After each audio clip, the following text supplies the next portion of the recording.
Welcome back to Absolute Units, the official podcast of the Museum of English Rural Life. I'm Joe Vaughan, the museum's social media manager, and my co-host is Dr. Ollie Douglas, our curator of collections. So this time we're carrying on our conversation with Tom and Marzia, basically picking up where we left off last time. We continue exploring humanity's relationship with nature and the ways that we as individuals can improve that relationship with the science behind phenomena like awe. It also includes some good tangents, such as The Last of Us and Jurassic Park, which are two chaotic turns that I'm very pleased to have brought to the table.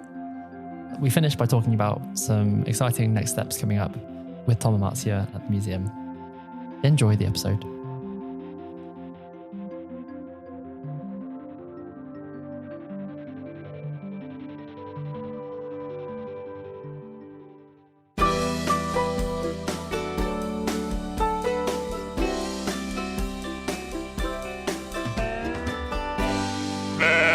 Welcome back, Tom and Marzia. Good to have you back. Thank you. It's been a long time. we make that joke every time. And it's somewhat lost on people that we record. I don't think it's lost on anyone. No? No, I don't think it's lost on anyone at all that we release episodes in bursts of two. Especially not now. Maybe I'll just like censor that entire last 20 seconds. That's fine. Well, it was a nice 10-minute break walking around your lovely mill garden. I had a lovely time. Cold drink in the garden and yeah. So jumping off from where we left off last time, we were experiencing that amazing meditation from Marzia, thinking about greater connectivity to nature. I think we should turn now to Tom's new book, The Nature Delusion, and dig a little bit deeper into that as a text and how that connects to the project that you have running and how that might help us rethink the approach that we take here at the museum.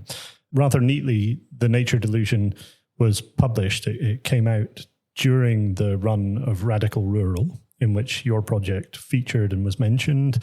You very kindly spoke at an event for Radical Rural, Tom, where you explained a little bit about The Nature Delusion and talked a little bit about how it connects to both your role within the university and the wider nature-centric work that you're doing. I wonder whether you could give us a pithy summary of the book. I mean, it's an extraordinarily sort of wide-ranging book and really amazing read, and a huge piece of work. But if you were to summarize it in a nutshell, what would you say? Yeah, I'll try the elevator. Well, slightly bigger than a nutshell. We've got more latitude. A large nutshell, yeah. Yeah. So, thank you. And I enjoyed the Radical Rural display, by the way. It was really, really nice trail and an event. So the Nature Delusion book, I mean, essentially it starts off talking eyes open about the reality of our climate and nature crisis that we face. I think the book is actually hopefully optimistic and is focused on solutions, but we also have to be realistic about the crisis that we face. And so it starts off talking about the pollution of our water, the loss of nature, etc. But also the situation might be slightly worse than we think because we're stuck in these vicious cycles where as we degrade nature, we actually change ourselves. And in some cases, we might become, in the face of scarcity, we might become more mean and kind of aggressive in acquiring resources, both at the individual level and at the national level as well. We lose the sense of awe and wonder that we experience in nature. And actually that can lead to kind of apathy and depression. So the situation is severe. And then I look at what we're doing at the moment in terms of solutions, how we think about a lot of technological innovation, which is necessary, but actually just to focus on that is kind of missing. It's not sufficient. And I talk about the role of economic solutions, like in the last podcast, we talked about the limits of some of those solutions where we kind of monetize nature, for example. And then I get to really what I think are more genuine solutions. And actually not just my thinking, what many science policy organizations now emphasize, from the UN Environment Programme to the Intergovernmental Platform on Climate Change and the European Environment Agency, all saying now that we need to go beyond these technological and economic innovations. We need to change who we are and our culture in relation to our relationship with nature. So then it's about how we can do that. What's the evidence that it has an effect? What are ways to do that? And what does it mean in terms of then cascading up and changing the way our institutions work? So that's the book. Hopefully it's positive in that sense, that it's solution-oriented. I find it both in some ways terrifying, but also extraordinarily hopeful at the same time. It was both sides of that coin. And thankfully it finishes on the hopeful end of things. So hopefully this podcast will pick up more on that. So the summary of the book you've just given reminds me of a show that I literally just talked about 5 minutes before we were recording, which is The Last of Us, the zombie show. I asked Tom if Tom's seen it and Tom said no. But basically, the quick summary of The Last of Us, maybe this is what happens when you have a break and have a large iced tea. Either way, The Last of Us is a kind of post-apocalyptic zombie show, this zombie outbreak driven by cordyceps. And the whole show and the game is about humanity trying to rebuild after this kind of environmental, political collapse. And it's just really, I was just thinking about a lot of the stuff from the show, that some of the moments they have where, you have these scenes of like the destruction of food systems, of society, everything's fallen to bits. But then there are also these moments of kind of nature reconnection and awe as well, which I think we're going to come on to. There's a really famous scene where the two main characters are going through a city and they just see like a wild giraffe and they have this encounter with it. And in the game, it's like a kind of an animated scene where you, the player, can't control it. And you just watch as these characters, come face to face with these giant animals. And it's, I don't know. I was just thinking about it. In the terms of a post-apocalyptic world, it's hard. I mean, I think, not to be too doom and gloom on a Friday afternoon, but, we are facing some kind of collapse of our ecosystems and to some degree the kind of way our societies work, because we cannot keep, treating the planet and nature like we do without the consequences. And we're starting to see those in terms of food insecurity, disruption of marine ecosystems, etc. So we are seeing some kind of collapse, even if it is very slow. We don't know how fast it could be. It could be quite quick. But I think in terms of what's next, what's the next type of civilization, I think the seeds of that civilization are here now in different pockets. And I think we have agency to, we're not powerless in the face of this polycrisis, this apocalypse that might come. We actually have the agency to find those seeds and curate them and create that new civilization. So that's the hopeful side. I think there were bits in your book where you talk about future visions and sort of future imaginaries and use them as a vehicle for explaining certain concepts. And they play a part in the story of the Museum of English Rural Life as well, in that we hold examples of sort of past future visions of what farming might become.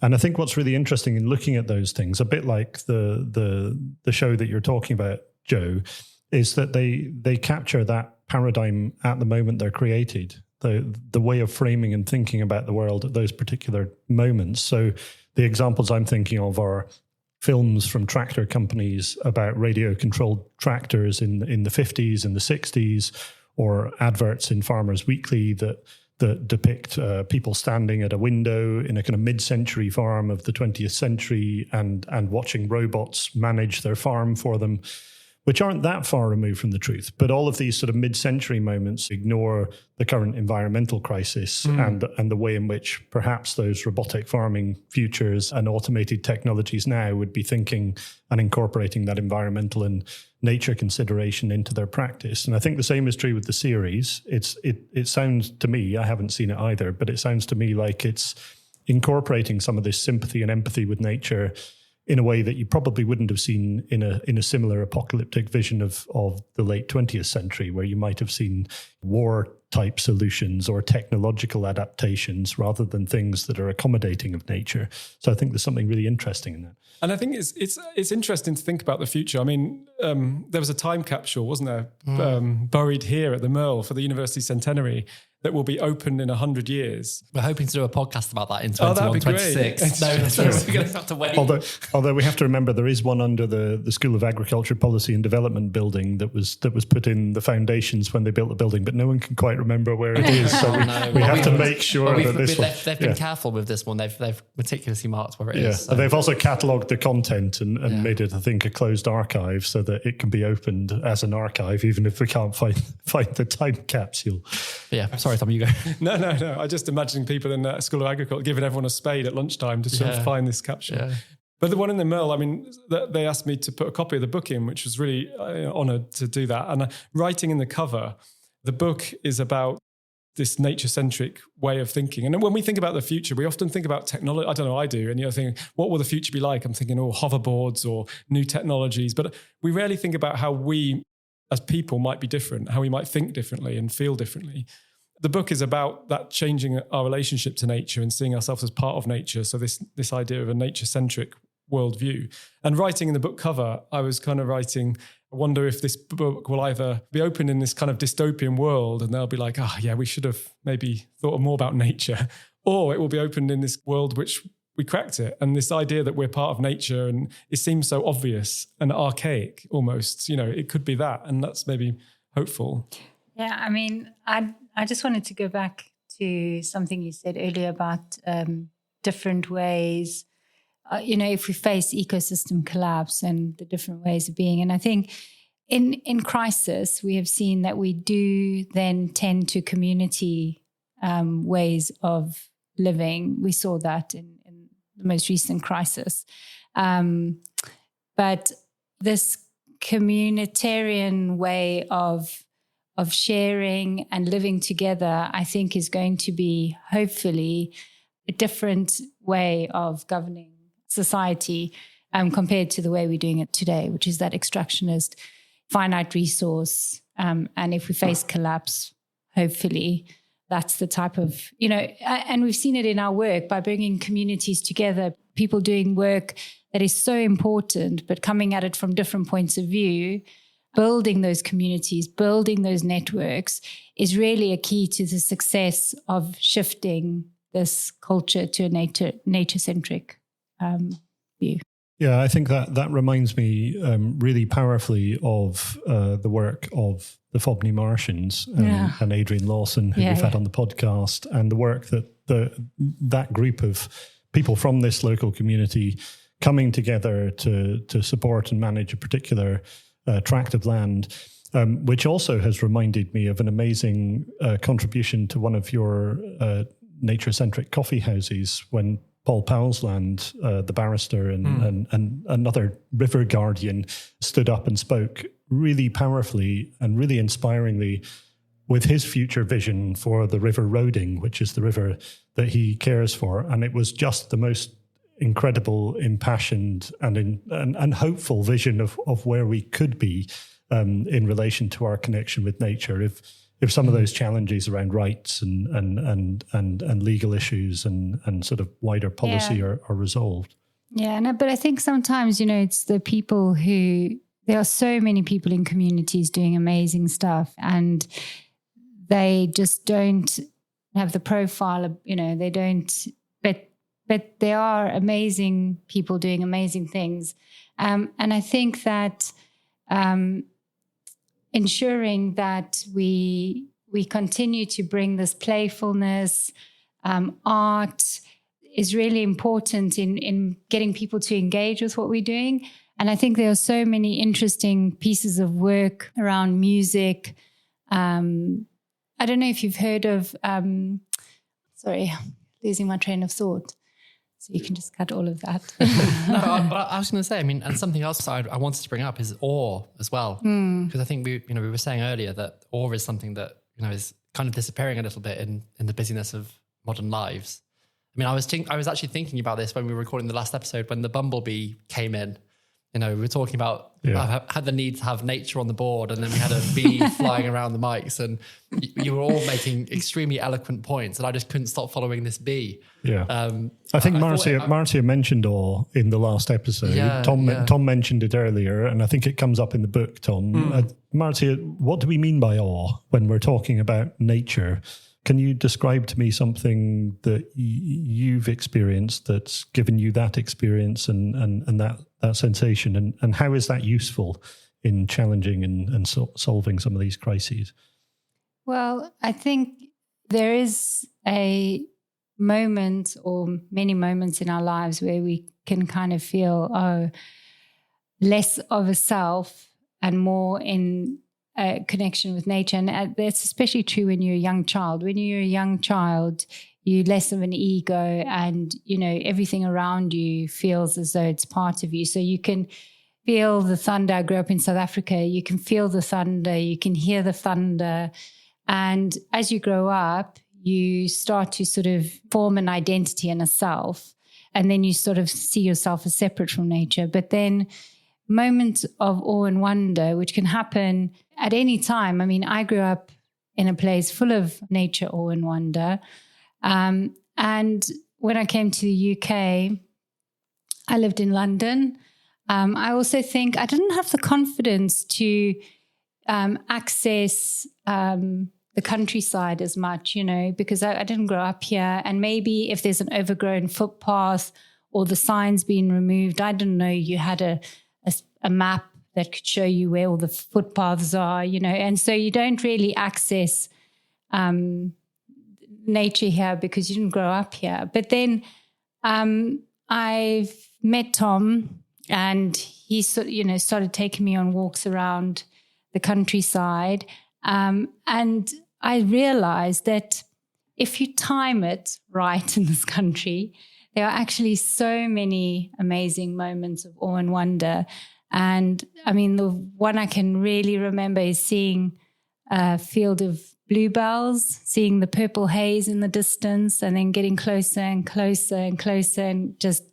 I think you cried, actually. I did cry. Took my breath away.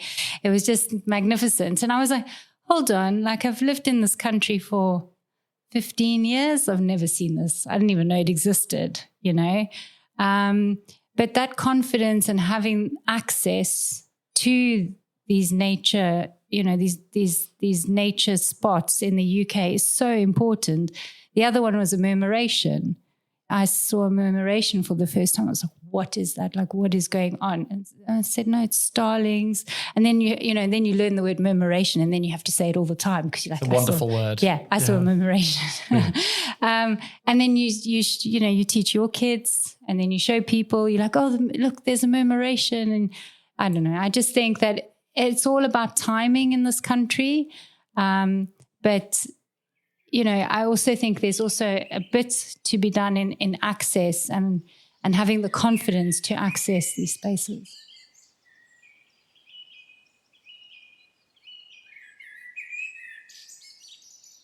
There's something interesting in scale going on here. And Joe mentioned a giraffe, and you're talking about things that are much smaller in scale. Obviously, we don't have any mammals the size of giraffes living in the UK anymore. But I'm just thinking to a South African example of me being absolutely amazed by seeing rock hyrax on Table Mountain. For the first time I'd ever seen rock hyrax, and they're, I think, very closely related to elephants, but they're very, very small. So I think this sense that somehow we place all our expectation of wonder in things that are big. Links back to, I think, what Tom was saying in the last episode about those 1980s campaigns about protecting wildlife. Does that matter? Does it matter where we place or find our awe? And how do we encourage people to find awe in the bumblebee that flew around the room as much as in the elephant or the giraffe or the blue whale? I think, awe can be, it doesn't have to be big things. It's something that creates a sense of vastness and incomprehensibility, which actually can be looking down a microscope or just stepping out of your door on a cold winter day and just imagine the satisfying crunch of ice crystals underfoot and the landscapes transformed into astonishing whiteness. But you look closely at those ice crystals and just looking at their fine structure and the awe that you see, this complexity, it can be found in the kind of microscale, but also zooming out at that amazing vast landscape as well, or looking up at the stars. So it's that sense of losing that tightly controlled ego, here I am, this is me, into something which is just so vast. And the sense of incomprehensibility is key, in the sense that it's losing that sense of knowing and control and being in the space of unknowing. And the science actually shows that our sense of ego diminishes at that point, and we feel more connected to each other in nature. And there's lots of positive benefits that flow from that. Feels like it's like the immenseness, or is it the immensity? Is immensity the right immensity? Word? Immensity, yeah. the immenseness. Immenseness. The immensity. They're probably both. They're probably both right. Yeah. But of just the scale, and also like the almost you see it and you can't process it, and it's like you leave this very rigid idea of everything you know, and it sort of you feel it almost like melt away. And I think of it whenever I watch documentaries about like the seafloor or like marine life.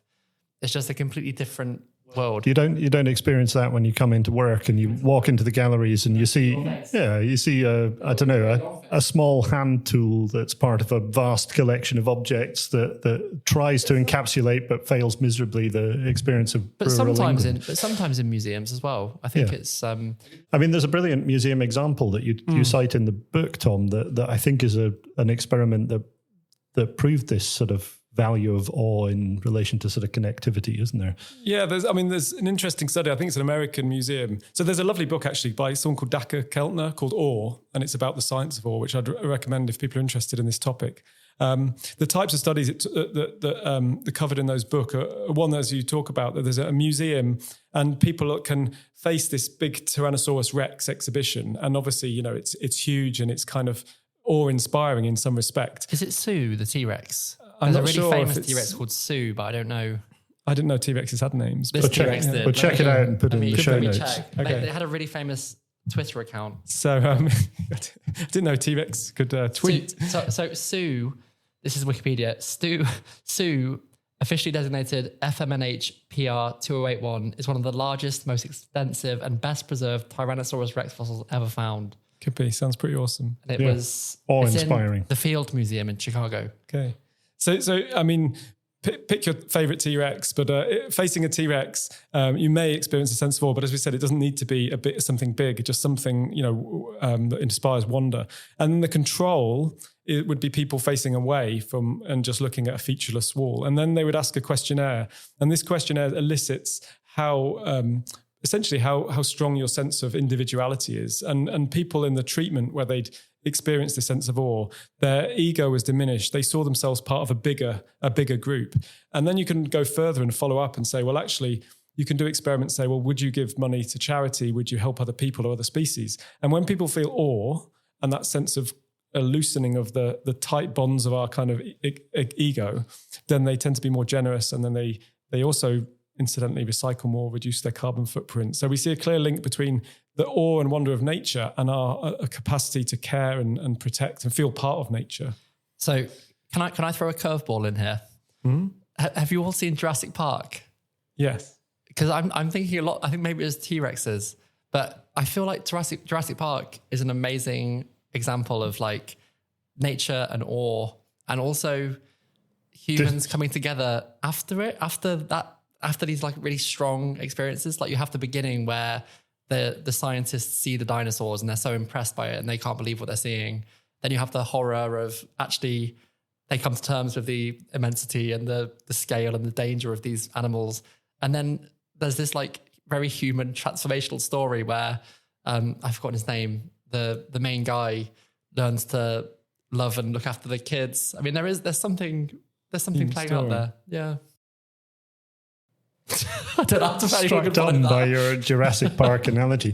Yeah. I've been thinking about there's Jurassic also Park the for like amazing 10 minutes. line, nature finds a way. Life finds a way. Life finds a way, yeah. So it's a kind of, there's a kind of sense in which nature and life push back against technological solutions. I'm wondering what the equivalent of T-Rex in terms of awe-inspiring and wonder-inspiring collections might be in our museum. And again, I'm drawn to the big thing at the back, the Festival of Britain wall hanging, because it's a complex scene and it maybe removes that sense of individuality. But I'm also struck by the fact that maybe we could be awe-inspired by a T-Rex that's got a social media account and this rise of the individual as a sort of complex pushback against the sort of collective values that Marzia was talking about in relation to the coffee house activity and this need to come together. But is social media a challenge to this? Well, I actually wonder if it's the absolute unit is possibly the best example we have. And some of the photos of the large livestock and the paintings of big animals, because I think it shows again that moment of people coming to face with a nature I realize it's more complicated than nature with animals that have been selectively bred to be, particularly big, but it's that experience of encountering something that is very different to what you expected. Yeah, and there's a sense of shared identity around those people who enjoyed the absolute unit social media and who I think have continued to enjoy things that connect to that and to the museum. So maybe social media isn't all bad, Joe. I think they've said that nature connection also enhances collaborative decision making. So again, just adding to that, the benefits. Yeah, or the benefits, or having a less of an individualistic way of seeing and acting. So once you connect to nature, there's that vastness. You feel a better perspective of things. You also have time to pause, and it just helps your thinking percolate, and you will come up with better decisions. And so part of the project is also ensuring that when we run our workshops, they're in nature-rich environments where the feeling and connection to nature is salient, because we're talking about nature, we want to restore nature. But if you're in an office or in a meeting room where you're not even connected to nature, what type of decisions are you going to make? It's all going to be in the head. Whereas if you really we call them integrated workshops, then your decision making is just completely different. And we see that all the time. I mean, we see that when we're having a conversation with somebody, try and have a conversation with somebody sitting across the boardroom, but try and have a conversation with somebody walking out in nature. The conversation, I'm sure, is going to be a bit different. So yeah. I think it's really important. And there are so many places, even in our modern English landscape, where there are places that are beautiful and full of nature. And I mean, you talk about this is the Museum of English Rural Life, and actually hedgerows is a good example. As an ecologist, it's a nice profession in a sense, because you can look at any tiny hedgerow and start to see, like anyone can really, but our job in a way is to pick out all the birds, the wildflower plants, the different types of trees, the invertebrate species that kind of occupy that hedgerow. And I mean, you wrote a poem, Ollie, about hedgerows, not just about the ecology, I suppose, but there's also that complex weave of kind of cultural history that influence hedgerows. And I think you can also, I also find awe sometimes in thinking about the way that humans, our societies are so cooperative and impressive, the way we work together and have developed. And I think it's equally possible to find awe in the human world as well as nature.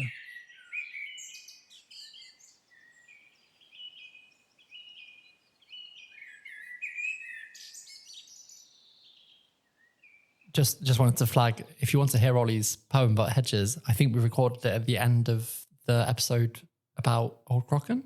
No, I think it was at the end of the episode with Isabel Hughes and Paddy Bullard, one of the episodes about Jane Austen. Yes, it was the Jane Austen episodes. Yeah. But we'll work it out and put it in the show notes. We'll work it out in the remix. Yeah. I mean, I'm struck again by this, we're sitting in a room that's not that far removed from being a boardroom, and we're trying to talk about nature in a space where we all got terribly excited about the bumblebee coming in. We were recording with Adrian Lawson in the same room when we all got very excited when there was a peregrine falcon on the hospital building across the way.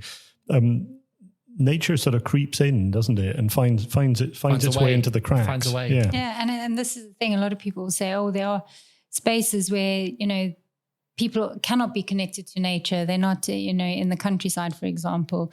But if you just stop and pause and look carefully, and just really take the time, you will spot something, even if it's just the wind, the rain, how the rain looks like when it's falling, when it hits the tar. That's still all nature. And, by connecting to it, the hope is that, you will make better decisions, better choices. Tom also talks about these vicious and virtuous cycles.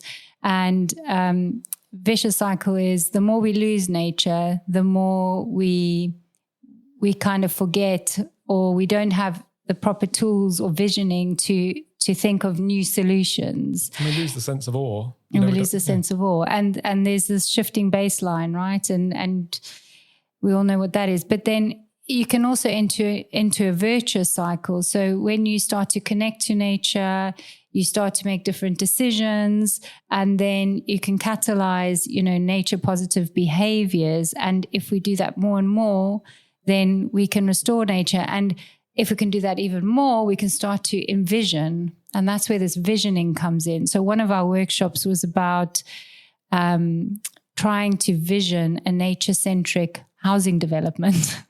And, before I joined academia, my critical friends who I love used to say to me, people in academia are disconnected. You come up with good ideas, but they're not practical, and part of this project I said was, look, let's apply it to something practical and, see what the results are. And part of that was using the 3 horizons approach. And the third horizon is visioning. And if you can envision nature representation, and you can envision what nature on the board would look like, and envision what it feels like to be a badger living in a place that you're about to, turn into a housing development, and, envision all these different ways of seeing and being, maybe we can come up with different ways of governing nature. What are the other 2 horizons? I haven't heard of the 3 horizons approach before. I'm very interested in the first horizon is sort of the status quo. And we might say, okay, well, what do we have? We have laws, we have laws, clean water laws, for example. We have a lot of legislation that's the environment, that's in the Environment Act. So that's the first horizon, status quo. Second horizon is, well, why is it not working? Why do we still have polluted rivers? Well, the second horizon is maybe we need to improve enforcement. So what do we need for enforcement? Why don't we have better enforcement, funding, accountability? Those are the second horizon. But then the third horizon is like revisioning. It's like revisioning, okay, well, if a river had rights and it had the right to be clean, then could a river take a polluter to court to stop it being polluted? And, how would that look like? And, this is not as far-fetched, as people might think, because there are rights.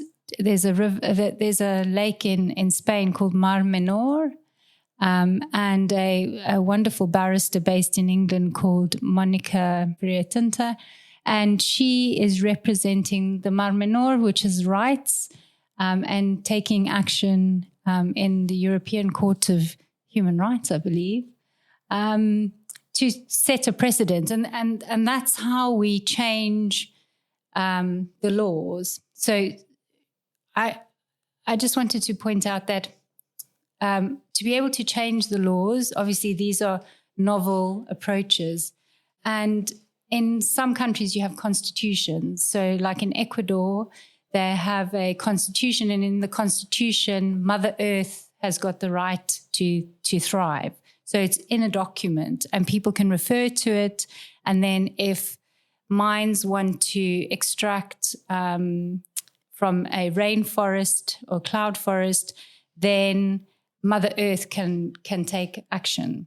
But in the UK, we don't have a written constitution. But our constitution is a set of political and government and legal structures that are shared values within business and everyday politics. And the way we shift our constitution, which is not a living document, is by statute. And there has been a first reading of a Rights of Nature bill in the UK. So that's incoming. Common law, which is through the courts. So if you think of the Mar Menor example, she's taking it to court. If that goes to court, it sets a precedent. And if there's a precedent, then you can start to shift the constitution or the law. Third one is conventions, which is quite slow. And then referendum. We all know what a referendum is. Yeah. But that's how we shift a constitution in the UK. Just to say some of this in context, we might think about some of the ways in which access to the countryside has been legislated for in the UK. So the Countryside Access and National Parks Act of 1949, which laid down a particular way of framing and thinking about national parkland, and also framed certain rights of access, although not universal access, but certain rights of access into those spaces. It's very different to the way in which national parks operate in other national contexts, which are often sort of pristine environments, which have been humans have been sort of forcibly removed from. And they serve a kind of slightly different purpose in terms of wildlife protection or relationships to land. But we could also think, I guess, about some of the challenges that have come up in court. And we spoke to Lisa Schneider and Ruth Webb about the Old Crockern giant, which came to stay as part of Radical Rural. And Old Crockern played a part in the story of pushing back against the banning of wild camping on Dartmoor, and that went to the courts. And a decision there cemented the right for people to go and wild camp in those spaces, which is the last place where people have a right to wild camp freely in England. So there are really good examples around our relationship to access to wild and green spaces, but not necessarily yet those examples that cement the rights of nature within those conversations. So I think we're on the cusp of something really exciting here, and hopefully we'll see progress there as well. So moving on from there, in the book, Tom, you also talk about Stanley Milgram, who's best known, I guess, for his work that led to the sort of turn of phrase 6 degrees of separation, this idea of human connectivity, that we, any two humans on the planet could be interconnected by a very small number of social links and networks. But you extend that as a potential concept that we could use to reach into nature connectivity as well. Is my reading of that element of the book right? That you're seeing us as potentially be able to build this web of connectivity to, I think, the 10 million species that you mentioned and cited before. I think in terms of those human connections, I mean, especially with the advent of our modern technologies and social media, we influence each other all the time. You can influence people's voting preferences, their taste in music, their risk of obesity that you've never even met. So up to 3 links away in these social networks. So actually, if we change individually, then actually that impact can cascade across very quickly across to other people. So it can lead to what people call these social tipping points. And actually the idea is that those maybe can be very positive. So at this moment in time, you might think the prognosis is pretty gloomy for humans. We're creating these multiple environmental crises. We're seeing the social crises also play out in terms of geopolitical impacts and food insecurity, etc. So it can seem pretty doom and gloom. And we think, well, what can I do as one person to change that? But actually, because we're so connected, changing one person very rapidly cascades to affect others. And we can create these rapid changes in what turns from an individual mindset to a cultural shift, culture being just the kind of mindsets multiplied up across the population. And when we see that culture shift, as Marzia says, we can start to see laws changing, because the laws, our institutions like laws and legal systems, essentially reflect the worldviews of people, both past and present. So there's a really clear link between individual change and just, these moments of awe and connection and being connected to nature, and how they can rapidly transform culture, which then ultimately changes our institutions. So I think, to me, it's a positive mechanism. But then remember, we have strong structures that will push against this change, right? And I think that influencing of people around us is so important. And I just think of my children too. They're growing up in a world where it's very much about individual ideas, technology, disconnection, and trying hard to sort of influence them to think, how much is enough? How much is really enough? How much do you really need to be happy? All of this is stuff, and all of this stuff is what's costing the planet, and you really need to start to think about, and we as humans, we really need to think about that impact, we are personally having, but it's influencing the people around us. And we've met some amazing people that really live so close in harmony with nature, just up the road here at Braziers Park, Hardwick Estate, here close to Reading.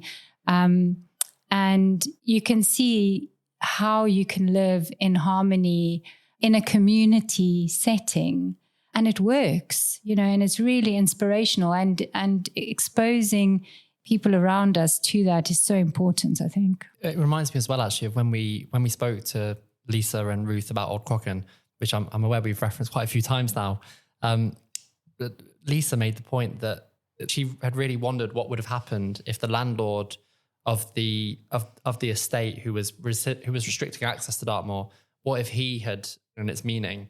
And I guess, they were extremely fortunate in that way, that they were the ones who took Old Crocken on and used Old Crocken as their own way of getting that influence. And it makes me think about the vicious circles, but also the virtuous ones. Yeah, and that's where the spirituality comes in, right? Mm. And I think that's something that's also deeply connected to this topic in different ways. And I know the word spirituality has, different connotations for different people, but I do think that there is a deeper movement and a greater movement around understanding that all of these myths and druids and bards, we met a bard on the weekend, and all of these people, we can sort of ensure that they are part of the conversation, and that's what we try to do with our research, is we bring these people into the conversation.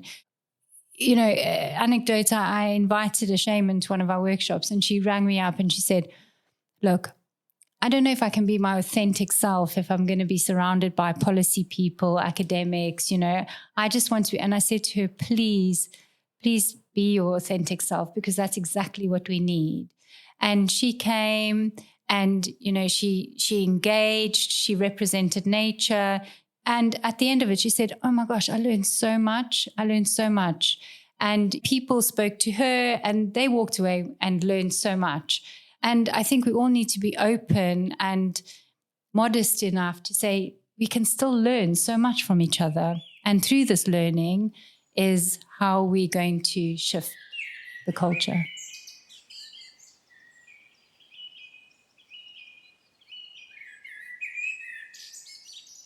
I think your mention of spirituality reminds me that we haven't really dug more deeply yet into the challenge of museum collections. So the Museum of English Rural Life represents a very particular silo in terms of the gathering of heritage to do with the human past. In other museum collections, we obviously have natural history collections, a different kind of silo. These echo and reflect. They're a kind of mirror for academic silos and ways of framing the rest of the world, all of which stem from those original Enlightenment ways of thinking that divide off humans from nature, that create this nature-culture divide. I think spirituality is another aspect of that, in that when the Museum of English Rural Life was established, it didn't really need to account for traditional folklore, because traditional folklore was already the under the remit of the Folklore Society and other organisations within the UK. We're also not that good at grappling with the legacies of other forms of bigger scale world religions and even Christianity. It runs through the collections and connects to them in the same way that nature does, but it's almost absent from the collections.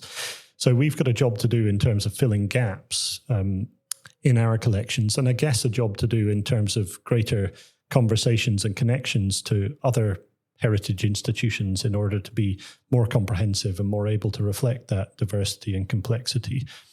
This is neatly a way of segueing into asking Tom to talk about the University of Reading's connection to the Natural History Museum. But I think we need to come back to the question of spirituality again, and perhaps after we talked about natural history as a disconnect from agriculture and rural life collections and how we might align those more effectively, we can come back to talk about spirituality again, because it runs right through this and it's really critical. So yes, the University of Reading has a partnership with the Natural History Museum, because actually they're bringing to the Thames Valley Science Park, which is just an area south of the M4 here, 28 million specimens. And as part of that partnership, we're collaborating quite closely on different research, not just in terms of natural history, but also the humanities side around the collections, the stories behind the different artifacts, etc. Exactly as you say, Ollie, the Natural History Museum are focused very much on the natural history collections and have focused less on the sort of humanities side, which is why hopefully there's a really meaningful collaboration here with the social scientists and the humanities researchers at Reading. But broadly what's interesting is even though their collection is about nature and artifacts. What they're trying to do now in their science strategy is to create advocates for the planet. They have a nice exhibition called, what used to be called Our Broken Planet, and then it was a bit negative. So now it's Fixing Our Broken Planet. And how do you fix our broken planet? Their idea is to create advocates for the planet. And as part of doing that, they want to create a sense of connection to nature. So interestingly, what they're doing is through their collections is trying to create that sense of awe and wonder, but also, respect and responsibility for life that then activates people to, go out and take those actions. And so interestingly, a natural history museum is trying to create something which is more of a cultural change, and actually that kind of quite deep philosophical pivot of seeing ourselves as part of life and all of nature, that we then want to fight for it and advocate for it. So yeah, I think definitely lots of synergies here with the work at Reading as well, and the Merle. And we're trying to do the opposite, I guess, is find a path and a voice for nature in collections that, at first glance seem very human and very cultural and lacking in that nature connectivity. So yeah, working together seems logical. I think that idea of how people can serve and support nature and be part of this process comes up in the work of Right to Roam and in the book Wild Service, which we spoke about in the last podcast. It formed part of Radical Rural, and in that is a sense that we're disconnected from traditional knowledge. So this comes back to that sense of spirituality or other ways of engaging with the rural. Mm-hmm. Is that how you read the spiritual element in this, Marzia? I mean, my spiritual journey really started with Buddhism. And Buddhism is very much that we are connected to nature. We are interdependent to nature, with nature. And all of the principles like, is it called biomimicry, where you learn from nature. And if you listen to the last podcast, you would have heard the meditation where I say, what could we learn from nature? And also that sense of, less ego, and we are all connected to each other. And that essence that connects us is the wisdom, right? And being able to access that wisdom. And so you have amazing, I would say more modern philosophers like Ram Dass or Rupert Alpert, and then the work of East Forest. If anyone has not heard of East Forest, he is amazing. And Ram Dass had a stroke, and the last recording he did was about nature, and he talks about nature and I am the tree, I am the sun, I am the air, and East Forest was the one who did the last recording. And for them, it's very much about accessing that part of ourselves that connects us to each other. And I've found it really transformational in how I see my work and see the world and see what we need to do to restore nature. And I think those introspective practices, whether they're in Buddhism or other philosophies and religions, actually at the heart, many religions and practices have that kind of introspective element that challenges our kind of separation and this sense of interconnection. And actually, many cultures around the world have kept that.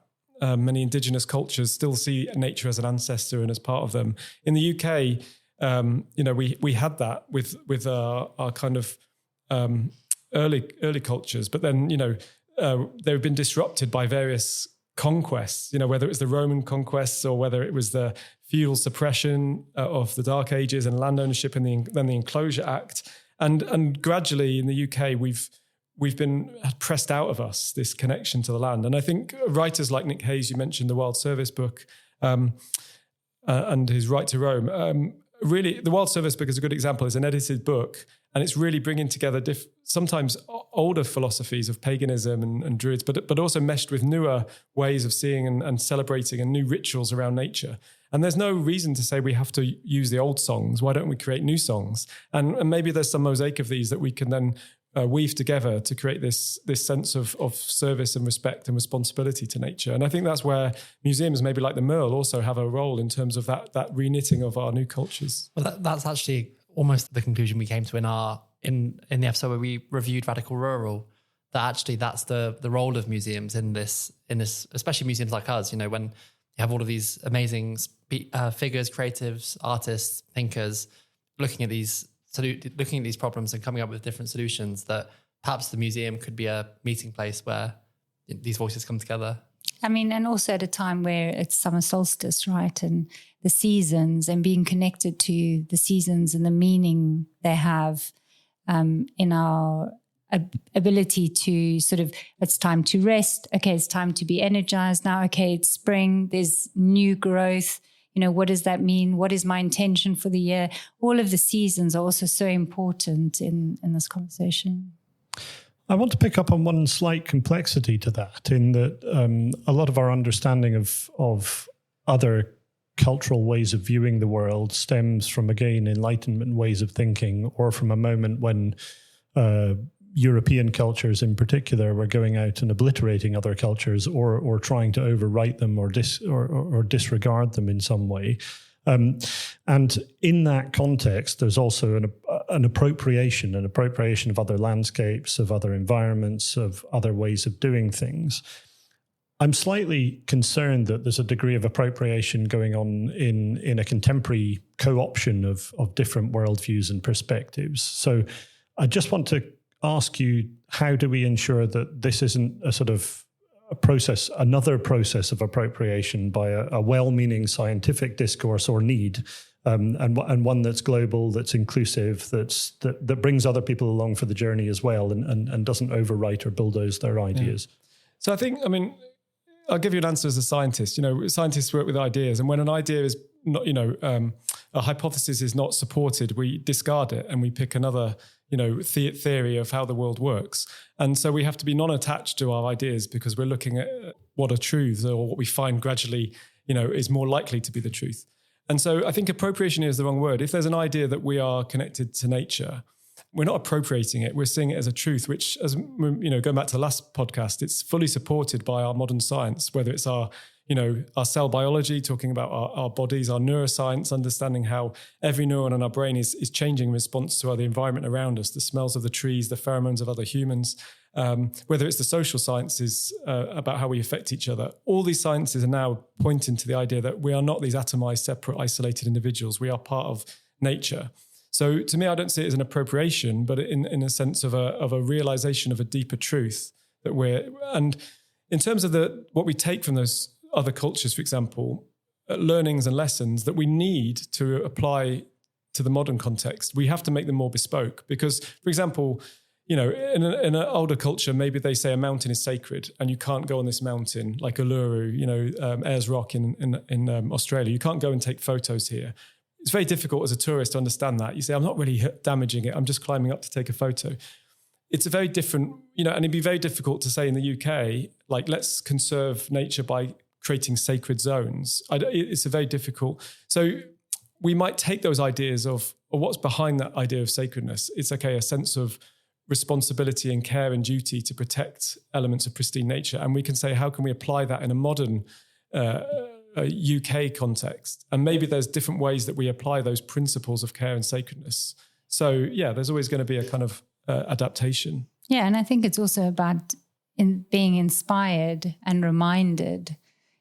So it's inspired by those cultures and those that live in harmony with nature, but then also just ensuring that, it can be applied and adapted into the UK context authentically. And I think, people's relationship with their, local nature, a river, forest, I think that's just deeply personal. I don't think it's got anything to do with a different culture.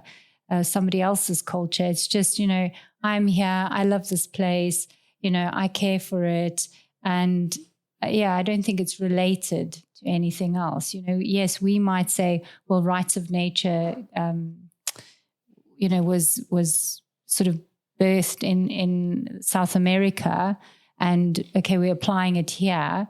But I think that the people who care about their rivers and want it to be clean, that's just a practical level for them. They're like, yes, of course we want our river to be clean because we want to live, we want to be able to swim in it. Does that just come back to the conversation we had earlier about inspiration, really? That it's acknowledging the ideas from other places and kind of adopting them and, taking that same perspective to what we do and the spaces we have. And I guess modifying it in the ways that are necessary in order to suit our circumstances. Yeah. I think there's something critical that we can learn from heritage in this, and making heritage making heritage a more fundamental part of this conversation, to me, seems important. Obviously, I'm speaking from a very individual perspective as a curator in a museum that has a sort of vested interest in heritage being part of things. But I think you spoke, Tom, briefly about older ways of being and understanding landscapes from a spiritual perspective. But we have to remember that those are contemporary ways as well, and that those contemporary ways of understanding landscapes can be as spiritual and powerful as they were in the past. I'm reminded of this constantly when people come into the Museum of English Rural Life and feel in some way nostalgic for a past that was actually incredibly hard and difficult and probably not that much fun. But because they see smocks and nice old wagons, they're seduced into a kind of rose-tinted understanding of the past. But I think we have to be critical about that. I just don't want to see a world where biodiversity trumps cultural diversity and forces us all to be homogenous and Western and scientific in our way of thinking in order to preserve the environment. No, absolutely agree. And, the kind of techno-scientific worldview that we have in what we would say are, kind of many Western countries is one way of knowing.